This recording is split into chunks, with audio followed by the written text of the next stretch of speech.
अरे बेटा, उठ जा नालायक, सुबह के 8 बजने को है। तुझे एग्जाम नहीं देना क्या?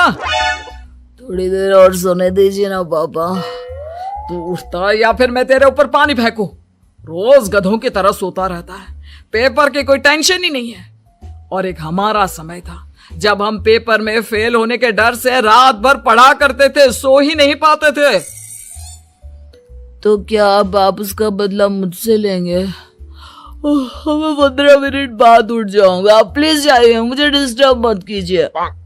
इतना कहकर रौनक रजाई ढककर फिर से सो जाता है।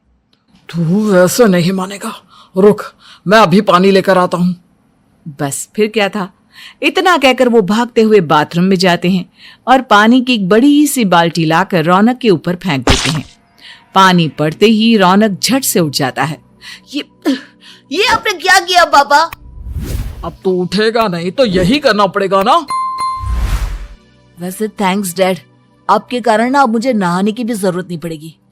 चलिए अब आप माँ से बोलकर मेरे कपड़े निकलवा दीजिए, तब तक मैं ब्रश कर लेता हूँ। वैसे कल ना आप एक काम और करना, नहलाने के साथ साथ मुझे ब्रश भी करवा देना। ये ब्रश करने में ना मुझे बहुत आलस आता है। रौनक की बातों से अरविंद का मुंह खुला का खुला रह जाता है।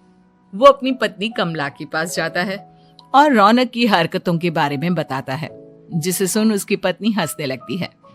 तुम अपने बेटे को समझाने के बजाय हंस रही हो। रौनक बच्चा है, धीरे धीरे सुधर जाएगा। आप क्यों उसके पीछे पड़े रहते हो? अभी नहीं सुधरेगा तो कब सुधरेगा? 10वीं क्लास में है रौनक, वो अब कोई बच्चा नहीं रहा। अरविंद की इतना बोलते ही वहां रौनक भी आ जाता है। क्या डैड, मैंने आपको एक काम दिया था, वो भी नहीं हुआ आपसे। अरे क्या हुआ बेटा? माँ, मैंने डैड से बोला था कि वो आपको बोलकर मेरे स्कूल की यूनिफॉर्म निकाल दे, लेकिन मेरे पीछे पड़ने के अलावा इनसे एक काम ढंग से नहीं होता। देख रही हो कमला, देख रही हो अपने लाडले को? अरे आप चुप रहिए जी। चलो बेटा, मैं तुम्हें कपड़े निकाल कर दे देती हूँ बस। ऐसे ही साल पर साल बीतते जाते हैं, लेकिन रौनक के रवैये में कोई बदलाव नहीं आता। वो पहले से भी ज्यादा आलसी और पूरी तरह अपने माता पिता पर निर्भर हो जाता है। 2 साल बाद पता नहीं कहाँ गायब रहता है पूरे दिन, अब तक तो आ जाना चाहिए था। अरे आप इतनी फिक्र क्यों कर रहे हैं उसकी? दोस्तों के साथ खेल रहा होगा, आ जाएगा अभी। ये कोई टाइम है खेलने का? 10 बजने वाले हैं, इतनी रात में कौन खेलता है? कमला कुछ कहती उससे पहले ही रौनक वहां आ जाता है। मम्मी जल्दी से खाना लगा दो, बहुत भूख लग रही है। तुम्हें तब तक खाना नहीं मिलेगा जब तक तुम बता नहीं देते कि इतनी रात गए कहां से आ रहे हो। ओ प्लीज डैड, अब आप एसी पे प्रद्युमन बनकर मेरे सर पर बंदूक लेकर मत बैठ जाना। अपनी फालतू की बकवास बंद कर और बता कहां से आ रहा है। माँ अब समझाइए ना डैड को। बता देना बेटा, इनको भी तसल्ली हो जाएगी। आप बोल रही हैं तो बता देता हूँ, मैं दोस्तों के साथ मूवी देखने गया था, इसलिए देर हो गई। तो इन सब चीजों में मेरे पैसे उड़ाता है। कभी 1 रुपया कमाने के बारे में सोचा है तूने? जब देखो हवा की तरह पैसे उड़ाता रहता है। माँ अब आप इन्हें चुप करा दीजिए, वरना ना मुझे गुस्सा आ जाएगा। अच्छा क्या कर लेगा? बता ना क्या कर लेगा तू? वैसे बात तो ठीक ही है, मैं कर ही क्या सकता हूँ। पैसे तो फिर भी मैं आपसे ही मांगूंगा ना। चलिए अब ये सब बात छोड़िए और मम्मी मेरे लिए खाना लगा दीजिए। अभी लगा देती हूँ बेटा। मैं बता रहा हूँ कमला, एक दिन ये ऐसे ही बिगड़ जाएगा। उफ़ो, आप क्यों इतना पीछे पड़े रहते हो मेरे बच्चे के? बाद की बात में देखेंगे, अभी आप शांति से उसे खाना खाने देंगे। अगले दिन डैडी मुझे 10,000 रुपए चाहिए। हाँ? अब इतने पैसे क्यों चाहिए तुझे? डैड आप बिना सवाल किए कभी पैसे नहीं दे सकते क्या? जब तक तू बताएगा नहीं तुझे पैसे भी नहीं मिलेंगे। अरे अब आप अपने बेटे को पैसे भी नहीं दे सकते? नालायक, तेरी उम्र के लोग नौकरी करते हैं और एक तू है जो नौकरी करने का नाम ही नहीं लेता कभी। आप लोगों के होते हुए भला मैं नौकरी क्यों करूं? अरे हम कब तक पैसे देंगे तुझे? तुझे भी तो अपने पैरों पर खड़ा होना होगा ना। कौन सा उधार के पैरों पर खड़ा हूं? अपने ही तो पैरों पर खड़ा हूं मैं। इसी तरह रौनक दिन प्रतिदिन लापरवाह होता जाता है। उसकी लापरवाही को देखते हुए अरविंद और कमला अपने बेटे की शादी कराने का फैसला लेते हैं और 1 महीने के अंदर अंदर ही रौनक की शादी मेघा नाम की लड़की से करा देते हैं। शादी के कुछ दिन बाद, रौनक, मुझे एक अच्छी सी साड़ी चाहिए, आप ला दोगे ना?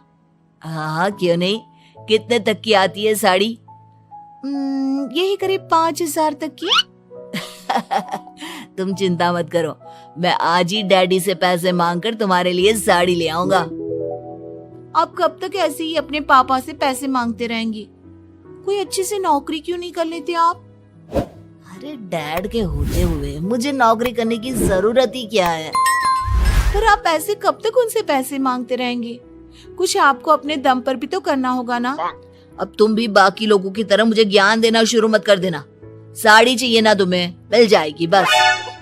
इतना कहकर रौनक अपने पिता से पैसे मांगने चला जाता है। डैडी, मुझे 5,000 रुपया चाहिए।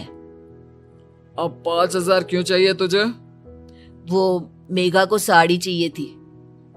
अरविंद आगे बिना कुछ कहे चुपचाप उसे पैसे निकाल कर दे देता है। कुछ दिन बाद, तुम्हें नहीं लगता कमला, रौनक हम पर पहले से भी ज्यादा डिपेंड हो गया है?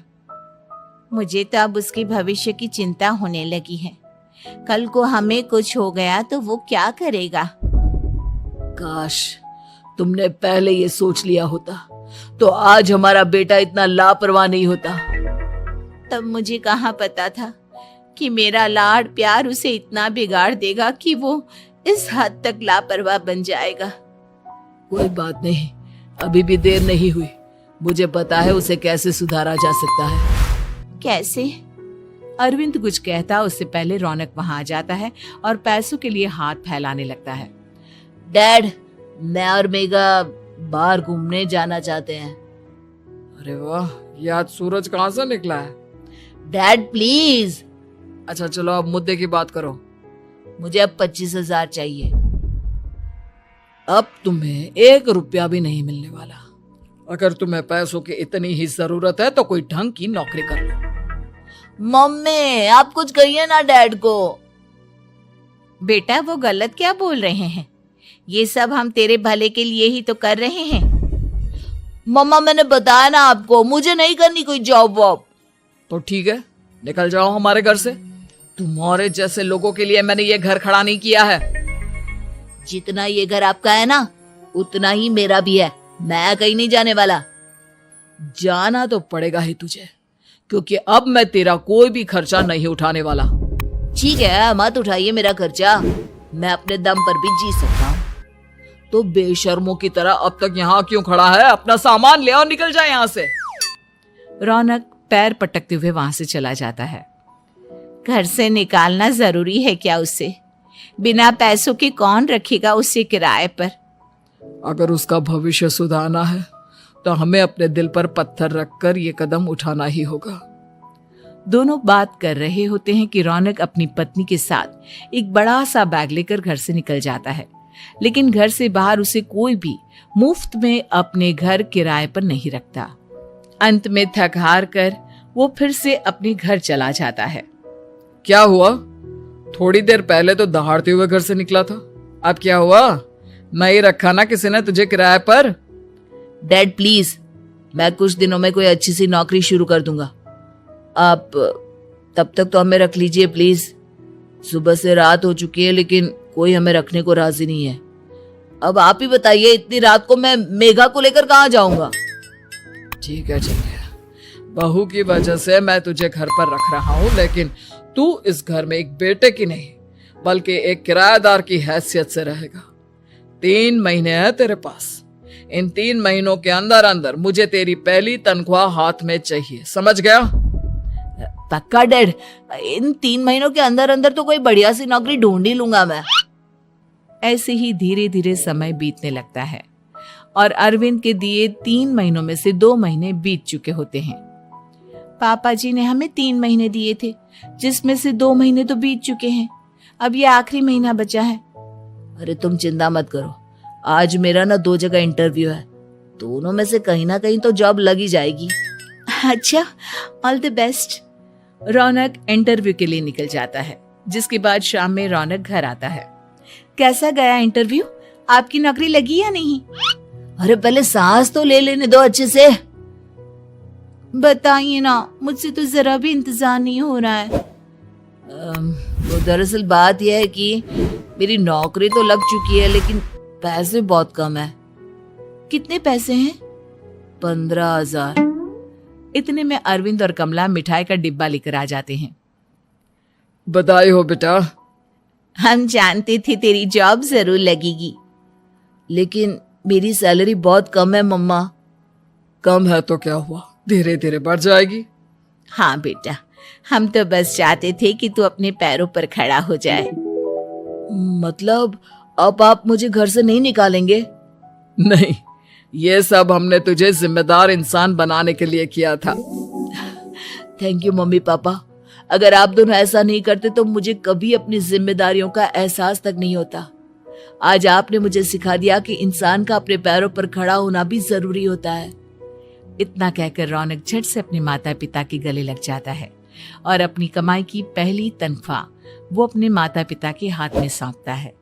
इस तरह रौनक एक गैर जिम्मेदार व्यक्ति से एक जिम्मेदार व्यक्ति बन जाता है।